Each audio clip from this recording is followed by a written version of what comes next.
हमारी बुच्चिया? बताइए कहाँ है? अरे काकी हमको कैसे पता? चता रहे हैं आपको, अंतिम बार बोल रहे हैं, अगर हमारी बुच्चिया को कुछ हुआ ना तो हम जान ले लेंगे आपकी। काकी हमको सच में नहीं पता, हम तो यही आपसे पूछने के लिए आए थे। दुलारी,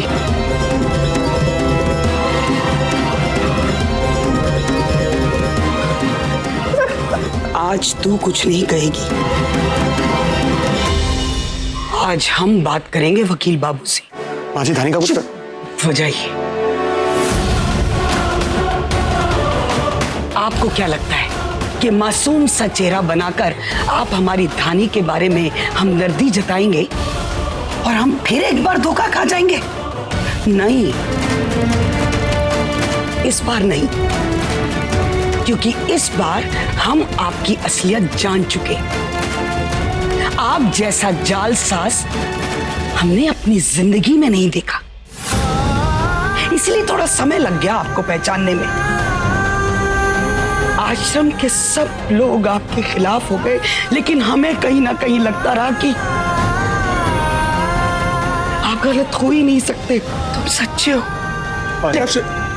हाथ मत लगाइएगा। पर हमें यह भी लगता रहा कि किसी ना किसी गलती के शिकार हो रहे हैं हम आश्रम वाले, क्योंकि आप आश्रम और हम लोगों का बुरा नहीं सोच सकते। लेकिन हम गलत थे, पर अब और नहीं। आज के बाद अगर हमारे आश्रम की तरफ आंख उठाकर भी देखा ना आपने, तो जाकर पुलिस स्टेशन में रपट लिखवा देंगे आपके नाम की। और हाँ, रही हमारी धानी की बात, तो ऊपर वाले पे हमें इतना भरोसा है कि आज भी नहीं आएगी। चल दुलारी। माँ जी, माँ जी, माँ जी, मेरी बात तो सुन लीजिए। माँ जी, आपको कैसे पता धानी सही सलामत वापस आ जाएगी? क्या आपको पता है वो कहाँ है?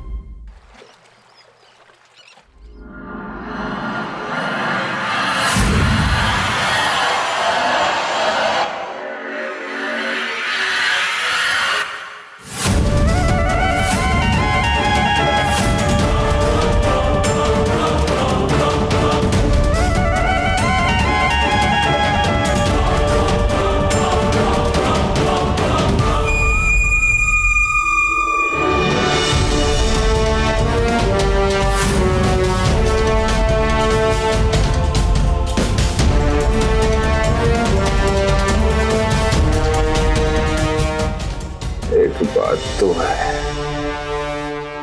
तुमसे हमारी शादी हो गई ना,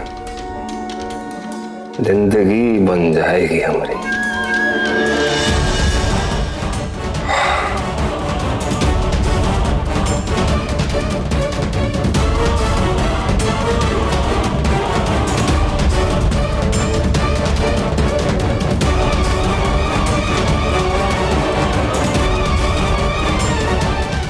धानी जी,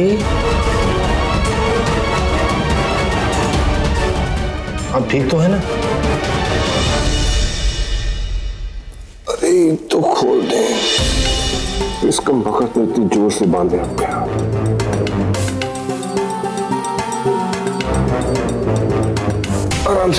आराम से धानी जी, आराम से। आप ठीक तो है ना?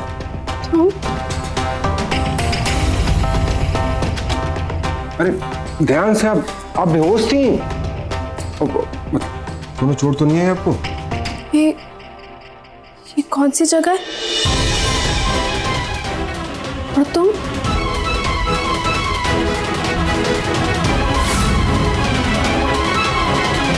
यहाँ कैसे? और ये वकील बाबू? क्या कहें आपसे, हमको तो बताने में भी शर्म आती है, लेकिन सच यही है कि ई फार्म हाउस वकील बाबू की अयासी का अड्डा है। जब भी कोनो लड़की के साथ आते हैं ना, यहीं पे रुकते हैं। घूर कर देखोगे।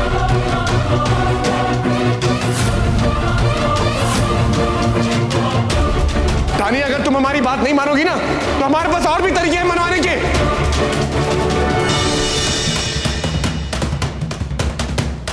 तुम तुम इतनी गिरी हुई हरकत कर सकते हो, ये हमने कभी नहीं सोचा था। तुम तो असली में राक्षस निकले। हम तुमसे नफरत करते हैं विप्लव त्रिपाठी।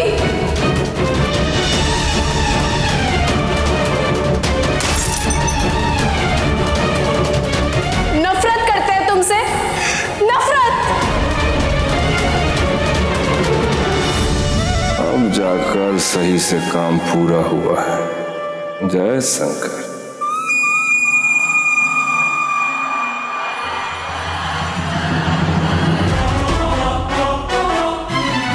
जो हमारे साथ हुआ वो हादसा था या फिर वहां सच में कोई था जिसने हमें। पर तुम चिंता मत करो, हम तुम्हें कुछ नहीं होने देंगे। तुम जानते हो तुम्हारे बाबा बहुत अच्छे इंसान हैं। वो तुम्हें बचाने के लिए कुछ भी करेंगे। सच, हम मिलके तुम्हें बहुत अच्छी जिंदगी देंगे, बहुत अच्छी। जानबूझकर हमें राक्षस बनाया जा रहा है। अरे हम क्यों करेंगे उसका किडनैप दादी? हम तो दानी से बात करना चाहते थे, उसको बताना चाहते थे कि ये जो कुछ भी हुआ उसमें हमारी गलती नहीं है। हमें अब पता लग गया है। बेटा, हम जानते हैं तुम ऐसा नहीं कर सकते। जरूर उन आश्रम की औरतों को कोई भड़का रहा है बेटा। हमें भी यही लगता है। विप्लव बेटा, तुम इतना गुस्से में क्यों? अरे गुस्सा ना करे तो क्या करे दादाजी? किसी नीच इंसान ने दानी का अपहरण करा दिया और उसका इल्जाम भी हम पर डाला जा रहा है कि विप्लव त्रिपाठी ने करवाया।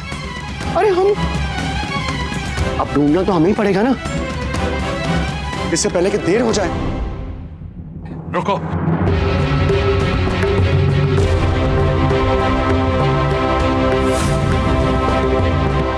बेटा हमें खबर मिली है कि थानी आश्रम पहुंच चुकी है।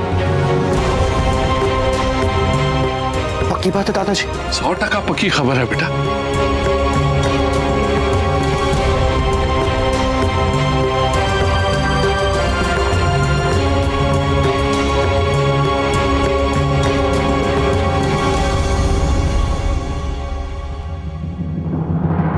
जो आदमी हमें बदनाम करने की कोशिश कर रहा है ना,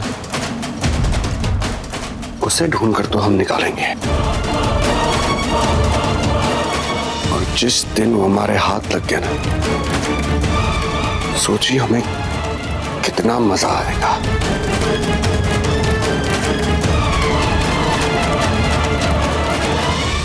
मैया समझाओ गई बुझी अबले नहीं आई।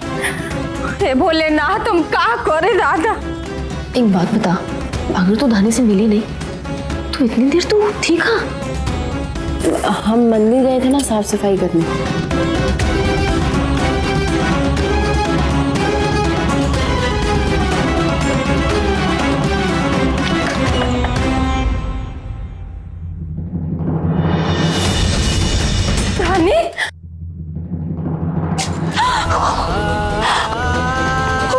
चली गई थी रे, हमार जान परान सब अटक गए।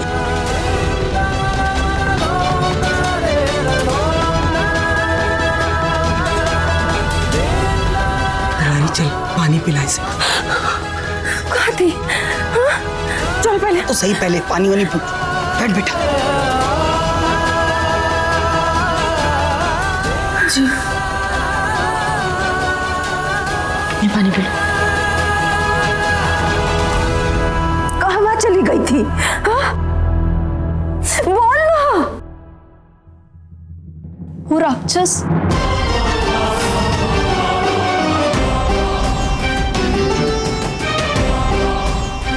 सचमुच में बहुत गिरा हुआ इंसान है। माई, हमने सोचा भी नहीं था इतना गिरा हुआ है। उसने हमसे कहा था अपनी बात मनवाने के लिए हम कुछ भी कर सकते हैं। उसी ने हमारा अपहरण करवाया। तो त्रिपुरारी जी आ गए सही वक्त पे और उन्होंने हमें बचा लिया। आपका बहुत बहुत धन्यवाद। आपने हमारी बुचिया की जान बचा के ना हमको जीवन दे दिया। हम सोचिए आपका कर्जा नहीं उतार पाएंगे। आपका बहुत धन्यवाद। अरे ये सब का कह रही हैं चाची? ये तो हमारा फर्ज है। तो कहा है कि हम किसी को भी मुसीबत में देखते हैं ना तो हमसे बर्दाश्त नहीं होता। फिर चाहे वो मुसीबत देने वाला कोई भी हो। और विप्लव बाबा ने जो किया है ना चाची, इसकी असली सजा तो उनका गुरुदेव देंगे।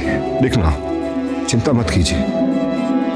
ये तो आपका बड़प्पन है कि आप ऐसे बोल रहे हैं। एक आप है कि हमारी बुचिया की जान बचा के ले आए उसको। एक दलित बचवा जी कौन कोर कसम नहीं छोड़े हम लोग को परेशान करने के लिए।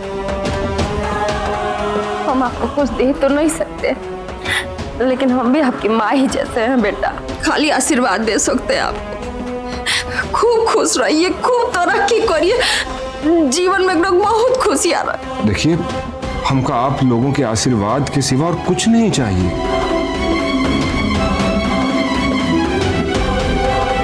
आपने इतना कुछ किया, हमारी जान बचाई, उसके लिए धन्यवाद।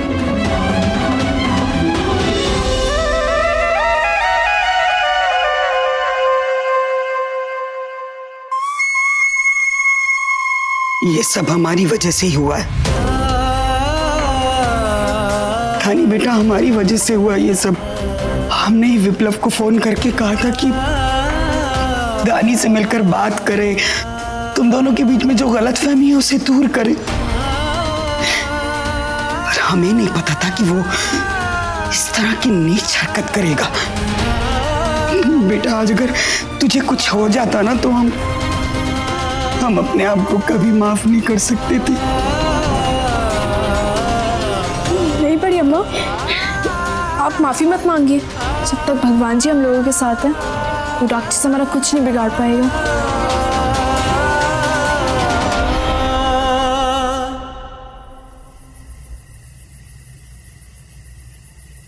भैया,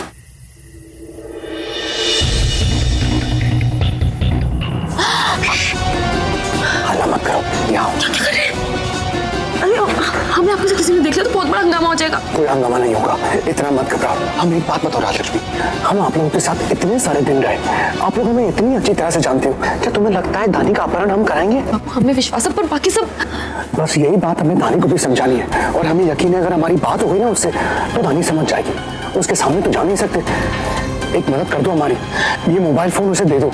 देखो जैसे ही सब सो जाएंगे ना, हमें एक मिस कॉल मार देना और फिर जाके दानी के पास रख देना। हम बाकी कर लेंगे, प्लीज। नहीं नहीं वकील बाबू, हमसे नहीं होगा। प्लीज राजलक्ष्मी, हमारे पास और कोई रास्ता नहीं है। प्लीज प्लीज कोशिश करते हैं। Thank you.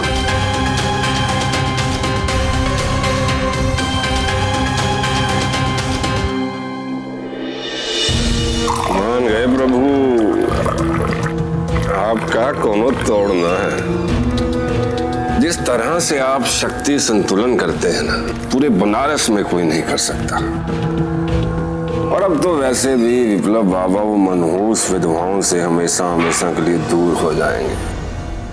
इधर आ।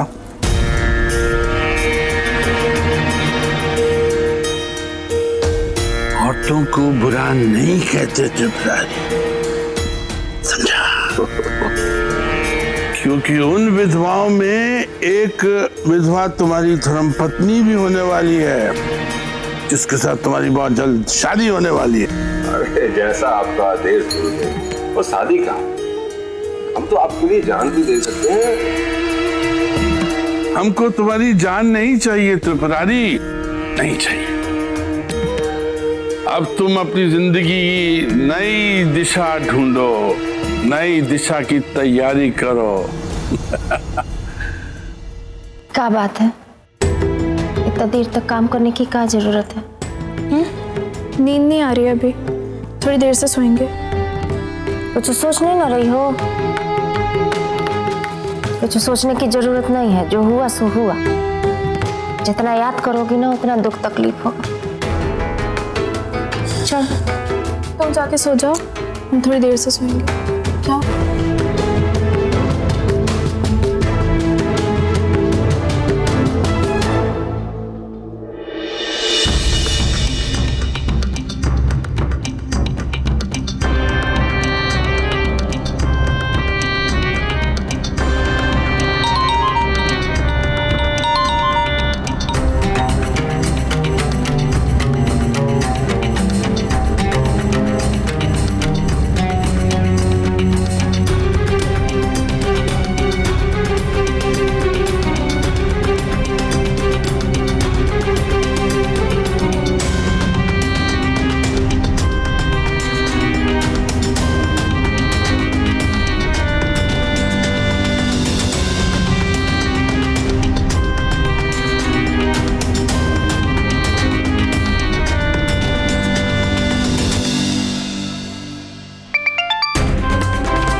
तुम इन्हें कहा था तुम्हारे आश्रम के आसपास नहीं आने को, तुम वही कर रहे।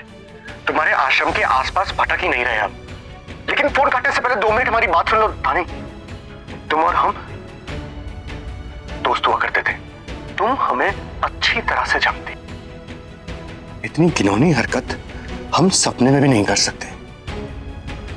तुम्हारे अपहरण में हमारा हाथ नहीं था धानी। जो इंसान छल कपट करके हमारे पास ही फोन भिजवा सकता है, वो हमारा अपहरण क्यों नहीं कर सकता?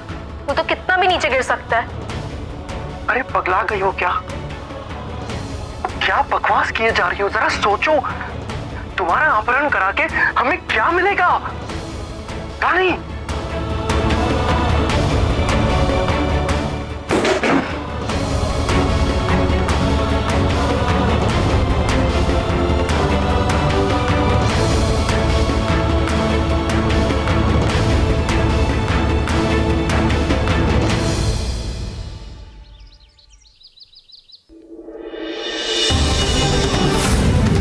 फोन यहाँ किसका है और पानी में कैसे आया?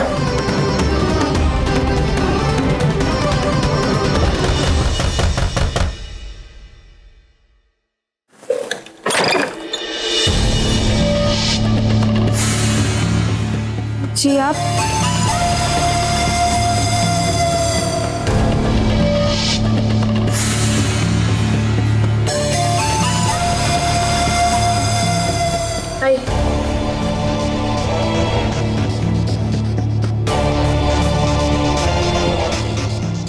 प्रणाम महापंडित। जीते रहिए।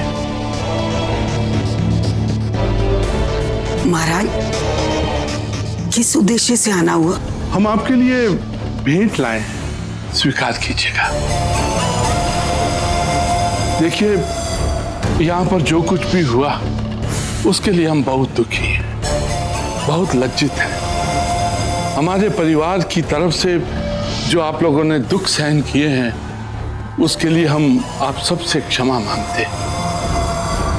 देखिए, अगर विप्लव ने आपके साथ बहुत बुरा किया है तो त्रिपुरारी ने आपके साथ अच्छा भी तो किया है। उसने धानी को सुरक्षा के साथ में आश्रम में पहुंचा दिया है। ठीक तो हो बेटी? जी महापंडित जी, हम ठीक हैं, लेकिन वकील बाबू को इलाज की जरूरत जरूर है। इतना कुछ हो गया, उसके बावजूद उन्होंने हमसे बात करने की कोशिश की। ये देखिए, ये फोन भी उन्होंने हमारे पास चोरी से भिजवाया।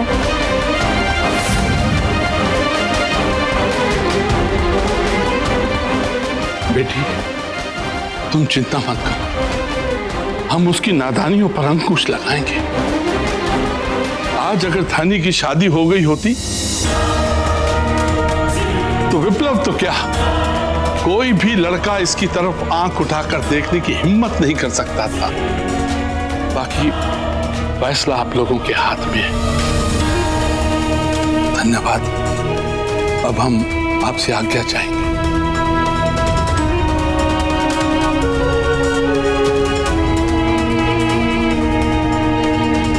महापंडित जी,